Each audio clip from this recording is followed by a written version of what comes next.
a lot of big breaking news tonight. Lawyers for Covington High School student Nicholas Sandmann, they have just filed, and I have read, a $250 million lawsuit against the Washington Post. Also, breaking news surrounding lying Andrew McCabe. We have a special Hannity investigation into Congresswoman Alexandria Ocasio-Cortez, and that's all coming up. But we do start tonight with the very latest on Empire actor Jussie Smollett. He claimed that two late-night pro-Trump racists tied a noose around his neck, doused him in a chemical, all while shouting racist and homophobic slurs. But now the actor has lawyered up. He's now refusing to meet with police, as multiple outlets now reporting that Smollett paid two acquaintances to stage the alleged assault, and they even rehearsed it. Those two men are now reportedly cooperating with investigators, and Smollett, he appears to be in big, big trouble. Now, in the state of Illinois, filing a false police report, that's a felony punishable by up to 3 years in prison. And remember, the threatening, racist letter filled with white substance, if there's any chance that Smollett received that prior to the attack, that there are reports, maybe the FBI is investigating if he might have been involved in that. If that happened, if he's responsible, well, he could also face federal felony charges. We're going to have a report from Illinois in just a moment. But first, on this show, we tell you, we wait for the investigation to play out. We keep you posted with all the facts as they come in, are available. We don't rush to judgment, nor do we deny people the presumption of innocence, and that goes for Jussie Smollett. If his claims turn out to be a complete hoax, it would just be one in a long list of fake, phony, concocted, MAGA-inspired hate crimes in the Trump era. So why is this happening? Now, it's pretty simple. Deranged attention seekers on the left, they know exactly how to extract sympathy from Hollywood and the media. Just play their preferred narrative. Play right into it. Now, for most members of the hate Trump media, we the people, remember, we're the enemy. They believe that anybody who supports Trump, his agenda, as successful as it's been, we're scary, we're uneducated, we're racist, sexist, xenophobic, homophobic, Islamophobic monsters, and smelly Walmart people. The media really should get out of New York City and Washington, D.C., and L.A. and San Francisco just a little more, because this lie could not be further from the truth, and it's said every 2 and 4 years. Now, according to World Values Survey, look at this. The United States ranks among the single most tolerant nations in the world.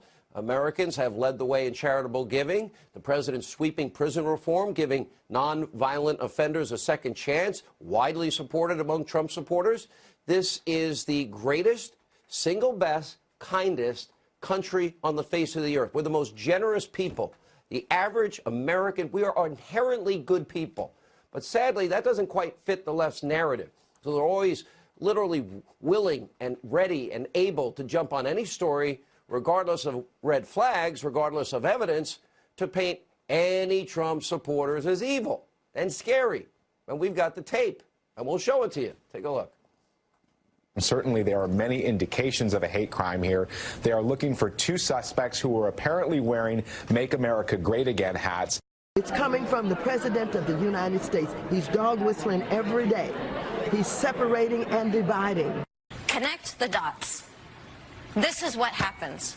If you are in a position of power and you hate people and you want to cause suffering to them. My initial reaction was sadness. Yeah. I wasn't shocked.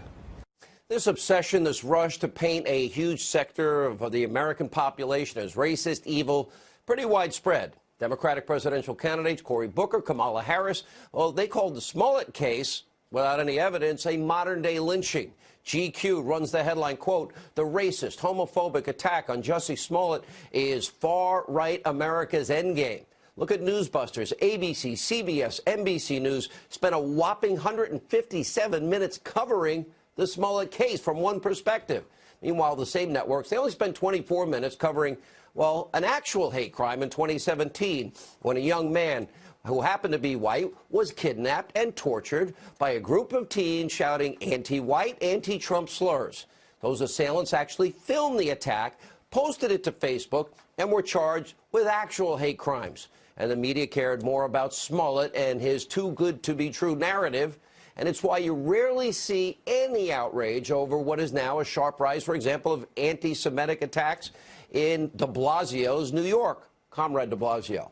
Because those attacks weren't carried out by Trump supporters with red hats that say, "Make America Great Again."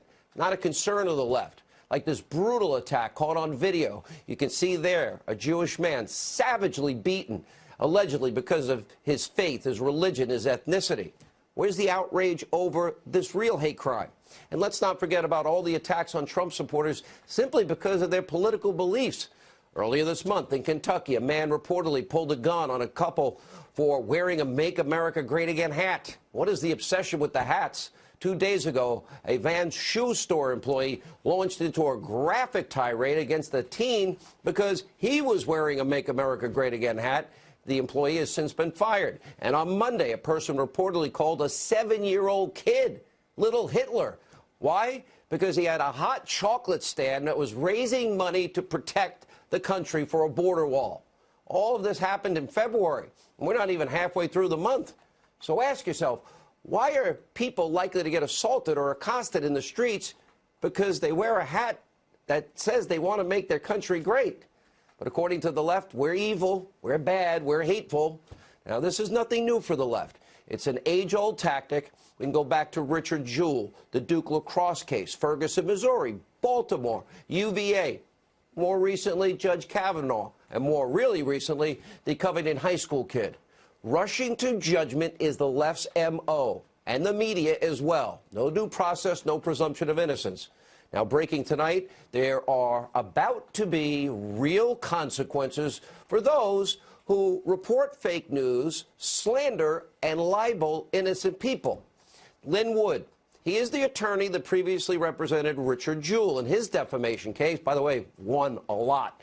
He filed tonight a $250 million suit against the Washington Post on behalf of Nicholas Sandmann. Remember, Sandmann was the young teen at the center of the media's fake outrage, lies, smears, slander, his lawful and completely normal conduct at a protest where he was attacked verbally and otherwise. He calmly, as you can see, he stood his ground, he smiled, and when a 64-year-old Native American activist walked over, approached him with his drum in his face and kind of speaking loudly. This after a horrible, vicious, racist verbal assault against these kids by the activists that are known as the Black Hebrew Israelites. Watch this. This is the religion of America. Let's make America great again. A bunch of child molesters. That's right. Just like your damn Donald Trump. Dude, look at all these dusty crackers with that racist garbage on. Look at these dirty crackers.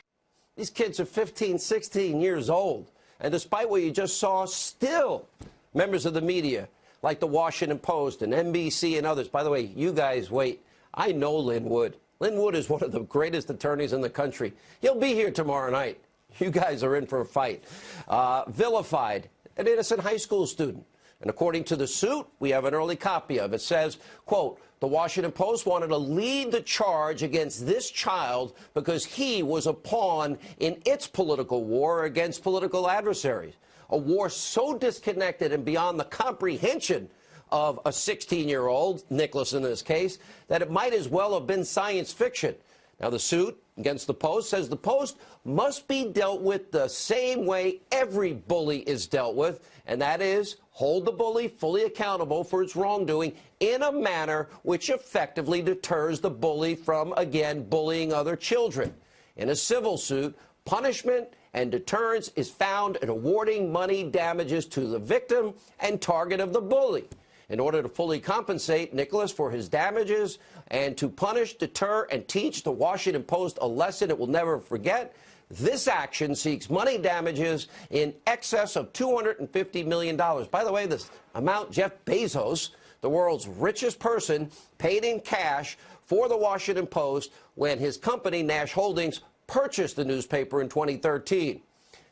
Finally, there's going to be justice. And the good news about this is this happens daily with this hate Trump media, this corrupt media, this rush to judgment, no presumption of innocence. It would have taken them 5 minutes to get this story right. They will now be held accountable. Washington Post responded to the lawsuit tonight in an email to Fox News, writing, quote, "We are reviewing a copy of the lawsuit, and we plan to mount a vigorous defense. My money is on Nicholas and Lynn Wood." Tonight, the hate Trump media, Hollywood, Democrats, they look foolish, they look stupid. They loudly and constantly claim to repudiate bullying of any kind. At the end of the day, the real bullies aren't wearing Make America Great Again hats. And tonight, the real bullies, they will be held accountable. Mark my words, Bezos he's going to pay. Because according to Lynn Wood, this is only the tip of the iceberg. NBC, CNN, stay tuned, coming attraction. Lynn Wood, by the way, will be here tomorrow for an exclusive interview. But first, joining us now with the very latest on the Smollett case, Fox 32 reporter Raffer Weigel is with us. Raffer, good to see you. You have been in the forefront of breaking a lot of these stories, skeptical at first, unlike a lot of the national media, and I got to give you a lot of credit for that because there's been some horrific reporting in this case.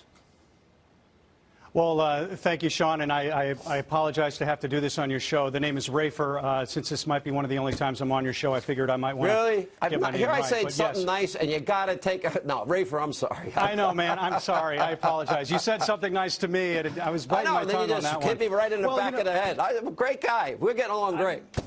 I figured kidding. you could respect the truth in my reporting. But no, you're absolutely right. Very early on with this case, Sean, I was very skeptical because Chicago police were skeptical. You know, we were very careful at Fox 32 News to report that Jussie Smollett says he was attacked because we weren't there. We don't know if he was attacked. And, you know, normally I defend my profession, but yes, the national media that ran with the headline, Jussie Smollett was attacked, that's journalism 101. I mean, it's the old adage, if your mother says she loves you, check it out. Police also told me that they were very skeptical given the nature of this, the red hats, the bleach, the rope, and the location in Streeterville. I voiced that skepticism publicly on Twitter. I did get some backlash, and now it appears that there might be some merit to that skepticism.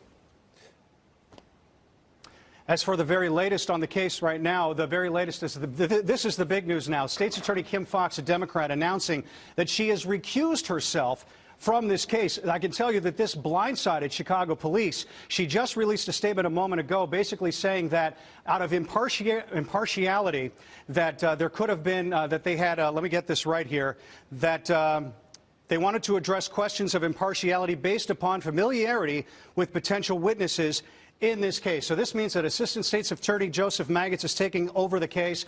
Today, the two Nigerian brothers went before police and prosecutors at 26th and Cal, the Cook County Courthouse. They were completely brought in total secrecy. We had every single entrance and exit staked out. We did not see these guys go in and out. The last time somebody was afforded that kind of privilege with police and prosecutors was when Oprah Winfrey went there for jury duty. I did see their lawyer, Gloria Schmidt. She walked out of a doorway marked grand jury. I asked her, did her clients go before a grand jury? She simply said, I have no comment. Police then said, no, the men did not testify before a grand jury today, but they are cooperating with police, and they are right now trying to help the police build a case against Jussie Smollett. In the meantime, while all of this is going on, there is a separate investigation altogether. Mind you, the hate letter that was sent to the Empire Studios, that's being handled by the FBI and the U.S. Postal Service, the feds. We have no idea where that investigation stands. We've been getting some leaks out of Chicago PD, but that is a whole host of potential trouble for Smollett, because now you're looking at federal charges, possibly linked to terrorism, completely independent of what might happen with the Chicago PD's case against him. Rayford, let me ask you a question here. The Cook County State's Attorney Kim Foxx's recusal, somebody sent me, and I don't know if you know the truth of this, and I'm asking, do you know that she has endorsed Kamala Harris? I'm excited she is running for president. I would not be where I am today without her guidance, etc. Is any of this have to do with politics, presidential politics? Well, it could be politics, but it really could be something as simple as she knows Jussie Smollett. If she knows Kamala Harris, as you know, Smollett has campaigned with Harris. You know, Kim Foxx, it's no secret, has aspirations of higher office. And perhaps she didn't want to deal with any sort of political ramifications if she has to be the one to send Jussie Smollett to jail. Maybe she just did the right Ultimately, thing. I mean, maybe she just saw a potential conflict and got out, which might be admirable. And that's absolutely a possibility as well. Her assistant, Joseph Maggots, I do not know him personally, but I know that he's going to competently handle this case and try to prosecute Smollett to the full letter of the law if they find enough evidence for him to be guilty. All right, Rafer, welcome your first and last appearance on Fox, but attacking. No, I'm teasing. Great job. Thank you. Great reporting all throughout this. We appreciate you being with us. Joining us now with more is Fox News correspondent at large, Geraldo Rivera, and the host of the CBS show Whistleblower, Judge Alex Pereira, is with us. Good to see you both. Geraldo, I begin with you. The media, Geraldo, you have watched this over the years.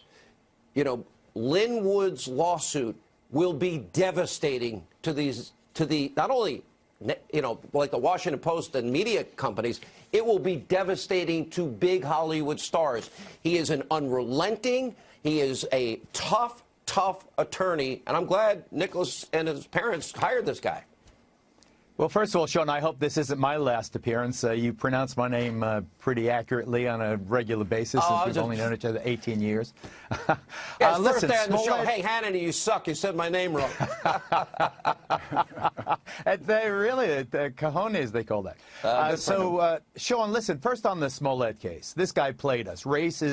Race and racism and politics are inextricably interwoven, as you know. It's not an accident that Trump is labeled a racist on a regular basis. African Americans tend to gravitate toward the Democratic Party in huge numbers. A charge like this was so incendiary, it caught on because it was, kind of justifying and reaffirming the stereotype that people had. Oh, poor black actor, gay guy gets mugged by MAGA hats, and the whole scenario with the noose and the bleach and and invoking the president's name. It was just, I mean, it was so patently obvious, and yet, because it is so toxic, racism, and because we want justice in this country, we want people to have a fair shake, we bought this guy's unbelievable tale. Now it's coming apart at the seams, and now people are being embarrassed. They fall for obvious hoaxes, but, you know, they ignore why is everyone getting attacked for wearing a Make America Great Again hat? Let me just, I covered Tawana Brawley, Sean, the mother of all race fake cases. Tawana Brawley, to remind people, the 15-year-old upstate New York, went missing for 4 days. When she surfaced, she was filthy, smeared with feces and the graffiti written on her, the N-word and this and that and the other thing. She said that she had been raped, not only kidnapped, but raped by a group of 6 white men, including a cop and a prosecutor. Turned out the whole thing was fake, that she did it to, to cover up on her own runaway behavior from her family. The people went for it because, oh, my God, it's the worst, example of stereotypical racism in our racist country. And then the advocates jumped on board, and once they invested in her story, they were kind of stuck with it. Al Sharpton, who I knew very well at the time, I was actually subpoenaed to be his character witness in that case when he was sued for defamation. But you ask, why do we believe these stories? Racism is real. Look at what happened in Charleston. Agree, you assigned me to the church massacre. Geraldo, admit, that's a real story. I gave all these examples. It seems to go one way. Let me bring the judge in. Judge, good to see you. Welcome back. Let's talk about the legal side of this. From your perspective, all the time, all the effort, all the police resources, there's a lot in play here. This is not a small deal if he, in fact, these witnesses cooperating or telling the truth. Absolutely. This is going to be a big problem for him because under Illinois law, making a false police report falls under the disorderly conduct statute, and it's a Class 4 felony, which, as you pointed out, exposes him to up to between 1 and 3 years in prison.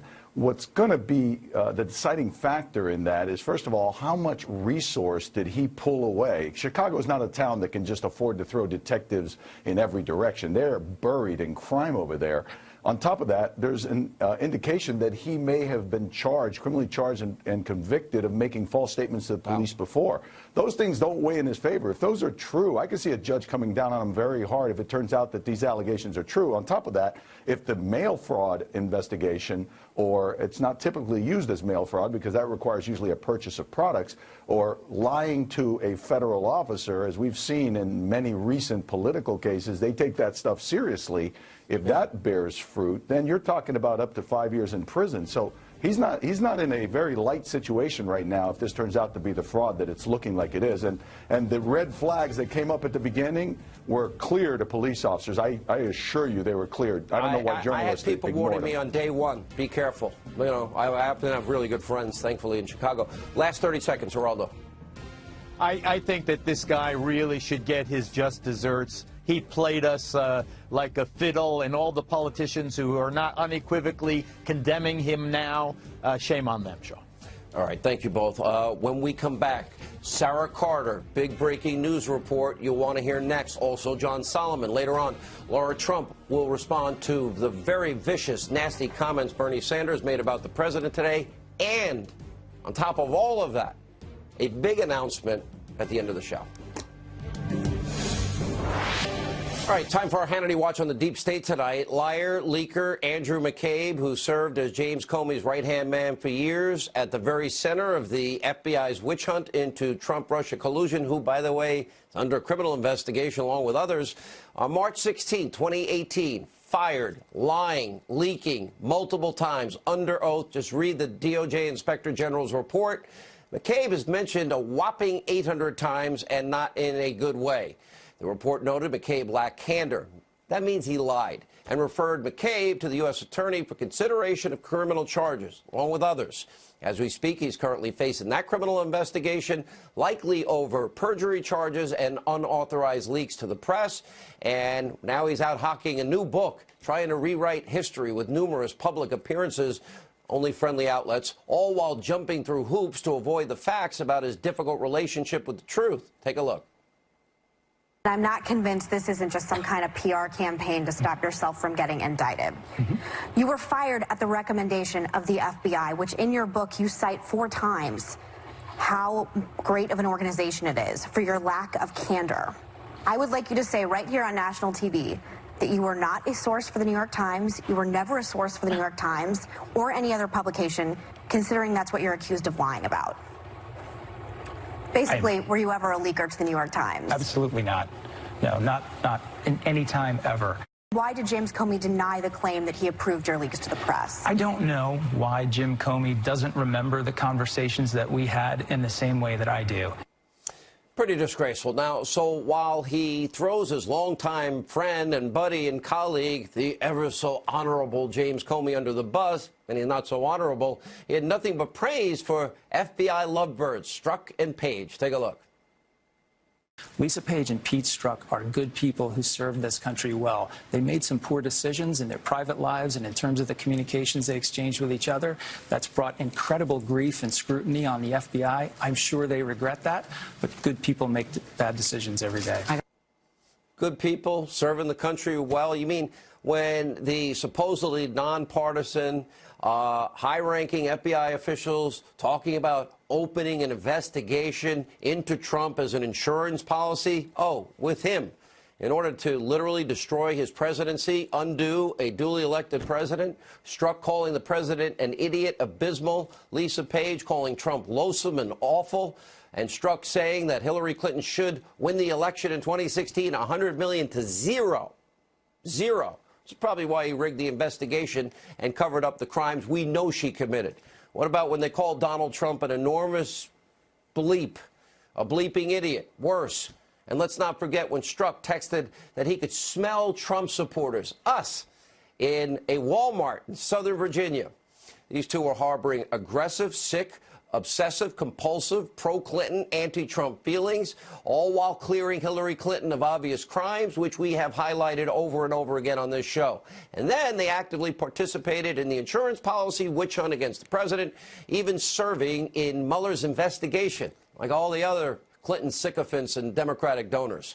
Their texts came to light, leading to the termination of Strzok and forcing Page to resign in shame. Joining us now with a lot more, Fox News contributor Sarah Carter, and from the Hill, John Solomon. Besides, I'm going to get to Rosenstein, and we're going to get to wearing a wire, and we're going to get to what obviously happened in the case of the FISA warrant court application. FISA judges being lied to repeatedly. They sign off on it. They were warned it's not verified. They were warned it's likely lies. They were warned Hillary Clinton paid for it. They were warned Steele hates Trump. But, you know, It was 2 years ago this March, right here on this program, that both of you, John Solomon, Sarah Carter, broke the story about the abuse of intelligence gathering and unmasking and so on and so forth. Sarah, you just had an update on this today, and you're saying that still the Office of Director of National Intelligence and the NSA won't let Republican lawmakers see how many people were unmasked. Why are they covering that up? I think this is stunning, Sean. I mean, all we have to do is go back to, like you said, more than 2 years ago when these stories started coming out. And now what I discovered, Representative Devin Nunes told me when I asked him what's going on with this investigation, he said, well, we were promised a year ago, and the president ordered the Director of National Intelligence as well as the National Security Agency to set up a repository. This is a classified setting where they can go through these highly classified documents that basically unmasked Americans, and we're still waiting. They have not given us access to it, despite the fact that they told the lawmakers more than a year ago that they would do it immediately, and they have just stymied them, so they have not been able to review these unmaskings. Remember Samantha Powers, the UN ambassador at the time? Wasn't it a 350% increase in surveillance, unmasking, leaking raw intelligence? By the way, a crime that was committed even against General Flynn? Absolutely, there was, and then we found enormous amounts of unmasking that was done by the UN ambassador, and then she even said herself during a hearing to Trey Gowdy that she didn't sign off on all those requests. So not only were there unmaskings, but potentially people were signing off on people's names to unmask Americans. All right, let me to unmask the Americans. Oh, yeah. Well, that would be abuse of power, just like every other instance of abuse of power, including lying to FISA court judges. Victor Davis Hanson, really brilliant writer, has a great article in detail. Don't have time to go through it. Autopsy of a Dead Coup and How It's Failed. And John Solomon, your paper, The Hill, Mueller interviewed McCabe in search of Russiagate dirt. Well, first of all, we know his pit bull, Andrew Weissman, was briefed by Bruce Orr in August of 2016. Right. And number two, we know that Bruce Orr was funneling information from Christopher Steele long after Steele was fired for lying and leaking by the FBI to the special counsel's office. Does that mean the dossier that Hillary paid for with Russian lies, did that become the roadmap for this witch hunt? It certainly was one of the roadmaps. Tomorrow I'm going to report that there was a third dossier. Remember, we know about the Steele dossier. We know about the Blumenthal dossier that was sent to the State Department, forwarded to the FBI. Tomorrow I'm going to report there was a third dossier put together and given to the Justice Department using Fusion GPS materials. And when you hear who wrote it, who gave it to the Justice Department, and who knew about it, you're going to love this. After 2 years of us being together, you're now going to not tell me, and you know who wrote it. And you're not going to... And you have the story locked down. I do indeed. Yeah, I'll give you a little hint. Let's assume that in the Bruce Orr family, getting stuff to the FBI was a family business. And that should be it. All right. Yeah. Message sent and received. Thank you. All right. Let me go to what we have here. And everybody that I know that knows William Barr says straight arrow. William Barr is going to do his job. If he does his job, Sarah, he has to go back to Hillary. He has to go back to a rigged investigation. He has to go back to the crime she committed. He has to go to the FISA that everybody was warned about, the dossier. What lies were told the FISA judges, correct? Correct. And Sean, there is nobody else to actually have an investigation conducted on any of this but William Barr. Remember, the final say is going to be the Department of Justice. Congress can only do so much. But without the Department of Justice actually opening up an investigation, without William Barr, all of this goes nowhere. We absolutely have to have an investigation. So, John, you're going to blow this story wide open tomorrow. Yes, sir. Both of you, and I'll ask John first, do you believe now that things are closing in on those deep state people that tried to rig a presidential election and undo a duly elected president using breaking the law and doing nefarious things and illegal things? John. I do believe that the truth is finally coming about how a small group of people at the top of the Justice and FBI, Department of Justice and FBI tried to undo what the American voters did and do it in ways that were in violation of the laws and regulations they were supposed to adhere to. Last word, Sarah. Sean, what we're seeing was a silent coup. And if the Department of Justice doesn't open an investigation into this, then it will be a disservice to the American people. No, it's even worse than that. It will be a shredding of the Constitution and the end of the rule of law as we know it, and due process and equal justice and application of our laws. I hope the new Attorney General understands how significant and serious this all is. Go back to the beginning. It's got to start there. Thank you both. Look forward to that report tomorrow. All right, when we come back, a mini monologue, the Democrats move towards socialism and how it literally endangers every American citizen. Also, Laura Trump is here to react to that and Bernie Sanders' atrocious remarks about the president and a big Hannity announcement as we continue.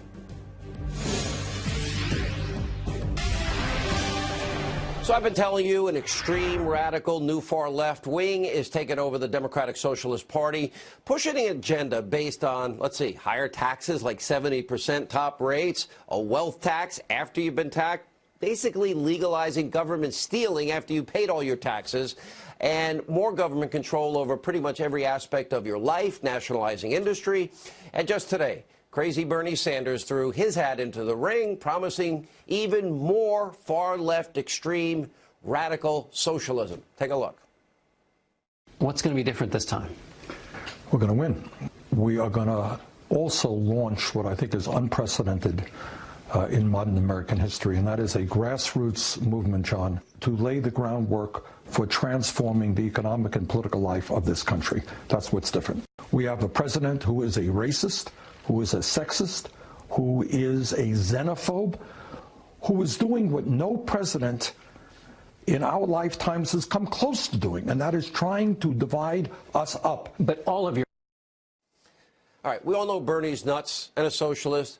The problem is his ideas are gaining a foothold as like the majority of the Democratic Socialist Party. Look no further than Congresswoman Ocasio-Cortez, who worked as an organizer for Bernie back in 2016, pushing hard for his crazy ideas like the job-killing Green New Deal, Medicare for all, $33 billion. And just look at her latest comments about border security. Take a look. No matter how you feel about the wall, you know, I think it's a moral abomination. I think it's like the Berlin Wall. Congresswoman, the Berlin Wall served a much different purpose. You see, they were keeping East German citizens in the country because they wanted to escape the tyranny of that country. Just the opposite. Now, so far, Senator Sanders and the Congresswoman are relying on platitudes and bumper stickers and everything's free, free, free to sell their ideas, guaranteeing the end, by the way, of the U.S. as we know it. Here are the specifics. Cost of Bernie's government-run health care plan, $33 trillion in 10 years. Ocasio-Cortez, get us all fossil fuel, all natural gas, only green energy. That's going to cost trillions and trillions. And remember, you've got to take these seriously because, what, we have 100 Democrats supporting us and other major 2020 candidates, Kamala Harris, Spartacus Booker, on board with these loony ideas, even though they're desperately trying hard to avoid the socialist label when that's what they're endorsing. Is it starting to make sense? So why are these far-left radicals, why do they want to hide the cost? Why do they want to cloak their comments in vague, lofty rhetoric, take free houses and free health care and free college and, by the way, healthy government food that's guaranteed and no monopolies, the takeover of industry, promises that are supposed to take away all of your fears in life? How did it work out with keep your doctor, keep your plan, and save money? Joining us now, senior advisor to Donald J. Trump for President 2020, Laura Trump is with us. I know you're used to the attacks. More importantly, free health care, free housing. Oh, and Elizabeth Warren wants free daycare. We're going to have guaranteed healthy food, guaranteed pretty vacations, medical leave, all of that, even if you're unwilling to work. Yeah, well, it's all so crazy, Sean. And what I think people need to realize when we're talking about socialism, it is essentially the government taking over, as you're explaining, almost every aspect of your life. And in America, that is not right. That is not who we are as a country. That's not what our country was founded on. These things are becoming incredibly mainstream within the Democrat Party, and it's going to be very hard for people to distance themselves from these come the 2020 election.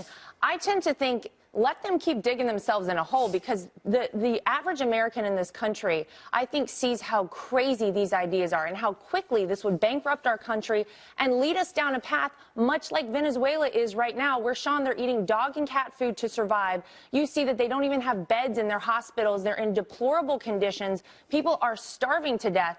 That is not something that we want to see happen in the United States of America. People have to take socialism and anyone's running on a socialist platform incredibly seriously. How are they going to convince Americans that we're going to eliminate all fossil fuels, the cars we love to drive, the lifeblood of our economy? Every American's going to have to retrofit and remodel their home. Oh, cows are going away, no airplanes, and we're going to, what, have sailboats to Europe and high-speed trains to Australia and New Zealand? It makes absolutely no sense. And when you actually get down to it and start to ask questions like this, I think oftentimes they really can't answer you. They say, well, we'll find the money for it. Well, who's paying for it, Sean? The reality is they want to tax 70 to 90% taxes on the American citizens. Think about that, what that would mean for everyone across this country. It is so crazy. It's never going to happen in this country. I think what's happening, New York, New Jersey, Connecticut, Illinois, California. California lost 1 million people. They left the state. 13,000 businesses left the state in less than 10 years. They're all losing people in their states because they're leaving. Absolutely. Because of high taxes and burdensome regulation. If they do it nationwide, what do you think those people that have money are going to do? They're going to move their money and they're going to move themselves. You got that right. Everybody in New York is moving to Florida. And guess what? If they try to do it in this country, people are moving out of the country. It is going to spell disaster. Absolutely. Yeah, pretty scary. All right, Laura Trump, great to see you. Congrats on the baby. I hear the baby's running around, jumping all over the place. Climbing on the sofa, he's into everything. I know. The first walking stages, step, step, boom. Yeah. Scary. All right, good to see you. Still to come. An exclusive interview. John James, apparently, reportedly, being considered for the U.S. ambassador to the UN, and Congressman Steve Scalise in a huge... The Democrats want you to believe it's a manufactured crisis, but we have disturbing news. Mexican immigration officials say they have now deported 25 MS-13 gang members who were traveling with the migrant caravan to the U.S. Here now with reaction to discuss the swirling rumors that President Trump may tap him to be the next ambassador to the UN. Former U.S. Senate candidate in Michigan, who I wanted to win, endorsed to win, which probably killed any chance he had to win, John James, and House Minority Whip Congressman Steve Scalise. Any truth to the rumors? Any truth to the rumors about the potential for the U.S. ambassadorship? You know, I have not been in direct contact with the White House, but it's a tremendous honor to be considered. And I was just listening to your last segment, Sean, and Bernie Sanders jumping in the race is absolutely hilarious. He called our president racist, sexist, xenophobic, when our president is considered among the people for this job a black man, a woman, and an openly gay person for the role to represent the United States on the floor of the General Assembly. Well, I'm somebody who represents more than just my race. I'm somebody who represents the United States of America, who's a combat veteran and is willing to defend this nation and keeping this country first and making sure we advocate for what's best for this country in New York and around the world. I'm looking forward to it. I'm extremely honored to be considered for the post, and I'm looking forward to serving my country again honorably. Steve Scalise, 25 MS-13 gang members just deported. We have ICE haters, this is this week alone, invading, defacing images of fallen heroes. At a museum, border apprehensions nearly double what they were last year as everyone tries to get in quickly before the wall is built. Feds busted a massive Mexican drug cartel operation in North Carolina. And Beto and company, they want to tear down that border wall. Your reaction?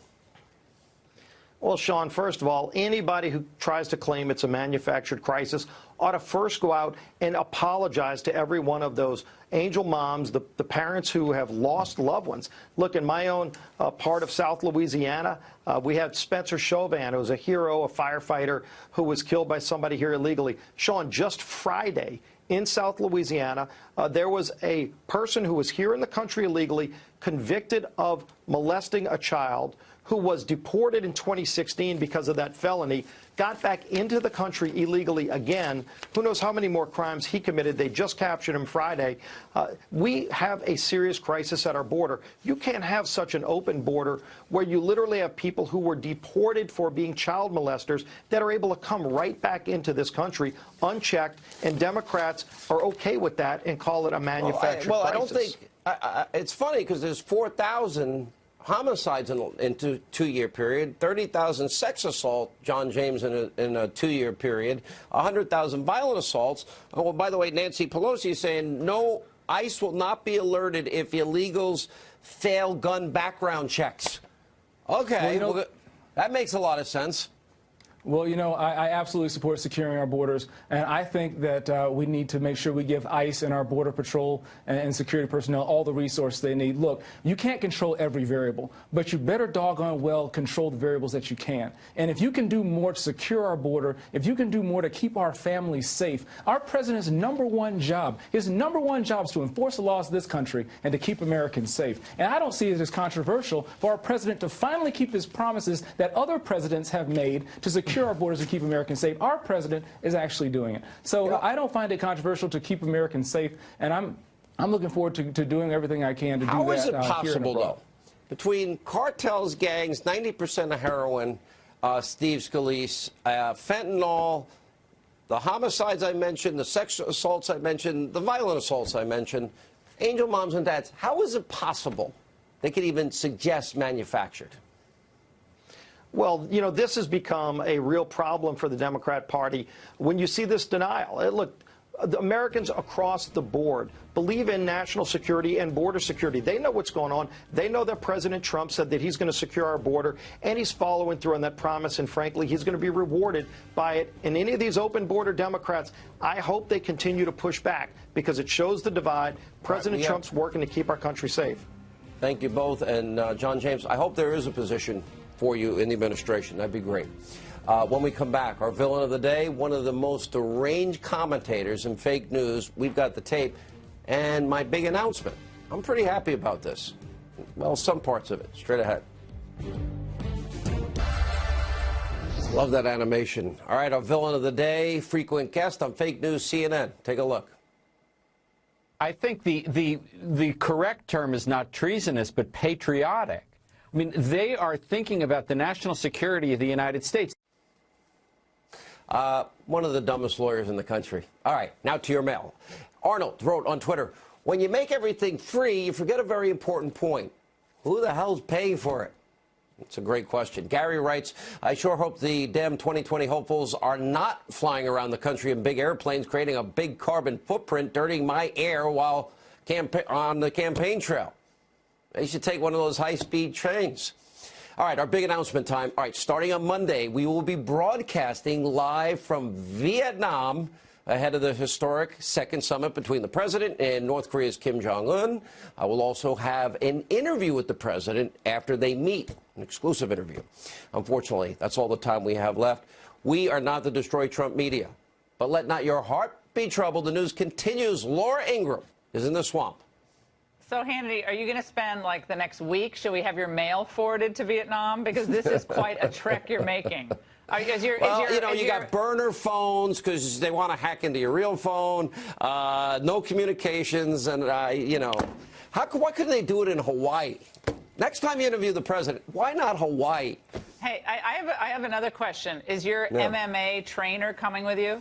That guy who teaches you all those moves? Yeah, and he takes someone by the finger? Hannity takes someone by the finger, Glenn, and he can just take my your finger sensei, and put is you coming. down on the ground. He can take 10 guys out with his bare hands in seconds. He's tough. Let him settle this thing. I can barely walk because of what he did to me today. Thanks a lot. Let the Cabbage Patch president from North Korea let him get trained by your sensei. Little Rocket Man is showing up. No more rockets. All exactly. Right. Hannity, great show tonight. Have a great show.